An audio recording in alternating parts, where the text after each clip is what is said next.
राष्ट्रवादी काँग्रेसचे प्रदेशाध्यक्ष सुनील तटकरे सध्या आपल्यासोबत आहेत. सर, तुम्ही झी24 तासच्या ऑफिसमध्ये आलात, बाप्पांचं दर्शन घेतलं आहे. सध्या विधानसभेचं एकीकडे माहोल आहे, तिकडे बाप्पांची लगबग सुरू आहे. काय साकडं घातलं?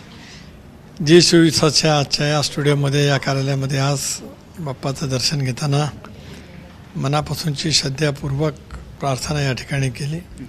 प्रार्थना एवढीच केली की महाराष्ट्रातल्या बळीराजाला सुख्य-सौख्याचे चांगले दिवस त्या ठिकाणी यावेत. आमच्यासारख्याच लाटक्या बहिणींना सुद्धा निरामय आयुष्याचे चांगले दिवस त्या ठिकाणी यावेत. महाराष्ट्राची विचारधारा, संस्कृती अबाधित टिकावी. शाहू फुले आंबेडकरांची सामाजिक समता हीच महाराष्ट्राचं एक विचाराचं वैभव आहे.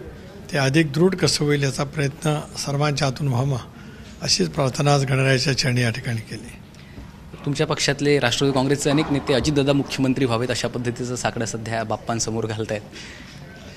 स्वाभाविकपणे प्रत्येक पक्षाच्या कार्यकर्त्यांना, नेत्यांना असं वाटत असतं की त्यांचे आधारस्तंभ असलेले नेते राज्याच्या प्रमुख पदावरती बसावेत. अजितदादांच्याबद्दलची जर भावना महाराष्ट्रामध्ये गेल्या अनेक वर्षापासूनची आहे. एकत्रित राष्ट्रवादी काँग्रेस पक्षामध्ये सुद्धा ती त्यावेळेला होती.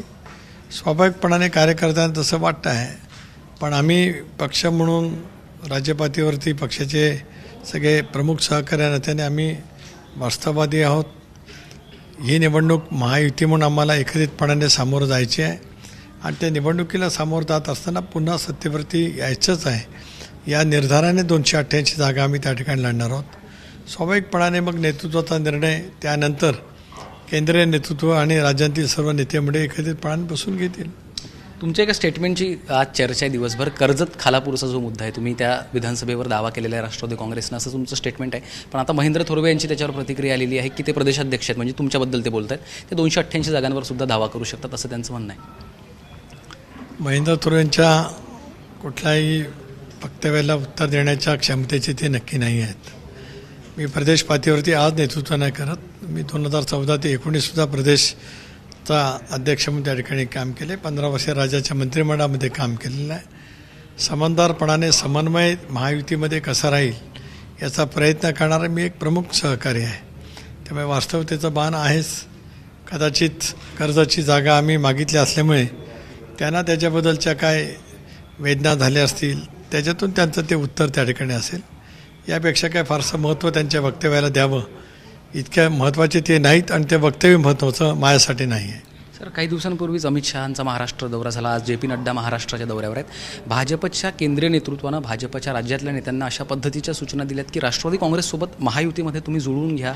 जे वाद आहेत ते आगामी विधानसभेच्या तोंडावरती वाद टाळा, अशा पद्धतीच्या सूचना दिल्या गेल्यात अशी माहिती आहे, अशी बातमी आहे. एक असं आहे की ज्यावेळेला आदरणीय अमितभाईंची आमची भेट झाली विमानतळावरती, त्यावेळेला आम्ही प्रामुख्याने शेतकऱ्यांच्या प्रश्नासाठी त्यांच्याजवळ बोललो. कांदा निर्यातीच्या संदर्भामध्ये, सोयाबीनच्या बाबतीमध्ये, आणि गेले महिनाभर आम्ही सतत ती मागणी आमच्या जनसन्मान यात्रेच्या निमित्ताने सुद्धा मांडत होतो. राष्ट्रवादी काँग्रेस पक्षाचा अध्यक्ष म्हणून आदरणीय अमितभाईंचे, माननीय पंतप्रधान महोदयांचे, पियुष गोयल यांचे मी मनापासून आभार मानतो की महाराष्ट्रातल्या कांदा उत्पादक शेतकऱ्यांना, सोयाबीन उत्पादक शेतकऱ्यांना आज भारत सरकारच्या वतीने त्या ठिकाणी न्याय त्यांनी दिलेला आहे. हे करत असताना राजकीय चर्चा जरूर झाली, पण एकत्रितपणाने या निवडणुकीला सामोरं जायचं आहे. सन्मानपूर्वक महायुतीतील सर्व जागांचं वाटप तिन्ही प्रमुख पक्ष आणि इतर जे काही घटक पक्ष आहेत त्या संदर्भामध्ये करण्याचं आम्ही ठरवलेलं आहे. अमितभाईंनी सुद्धा त्याच पद्धतीच्या भावना त्या ठिकाणी व्यक्त केलेल्या आहेत. एक विचारधारेतून आम्ही या निवडणुकीला सामोरं जाणार आहोत. भाजपचे नेते आहेत आशिष देशमुख, त्यांचं 2 दिवसांपूर्वीचं एक स्टेटमेंट फार चर्चेत आलं. ते असं म्हणतात की महायुतीतले जे मंत्री आहेत, खास करून त्यांनी नावं देखील घेतलेत, राष्ट्रवादी अजित पवार गटाचे, राष्ट्रवादी काँग्रेस पक्षाचे मंत्री महाविकास आघाडीच्या नेत्यांना मदत करतायत, असा गंभीर आरोप आहे. एक असं आहे की खरं तसं वस्तुस्थिती असेल तर 3 दिवसापूर्वी आशिष देशमुख मलाही भेटले होते.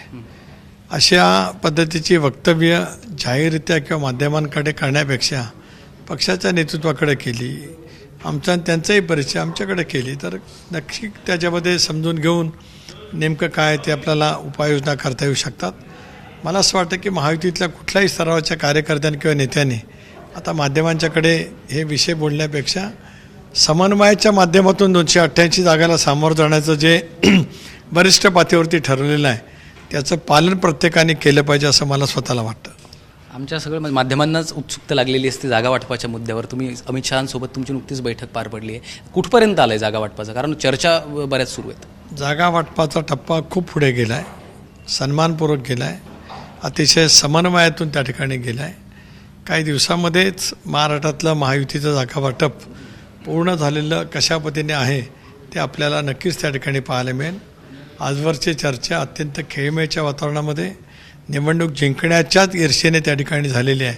त्यामुळे ती योग्य दिशेने वाटचाल आहे आणि प्रत्येक राजकीय पक्षाच्या दृष्टीकोनातून सन्मानपूर्वक आहे. सर, जाता जाता अत्यंत महत्त्वाचा मुद्दा, अजितदादा यंदा बारामतीमधनं पुढची निवडणूक लढणार आहेत का? कारण त्यांच्याच एका स्टेटमेंटनंतर खरं तर ही चर्चा सुरू झाली.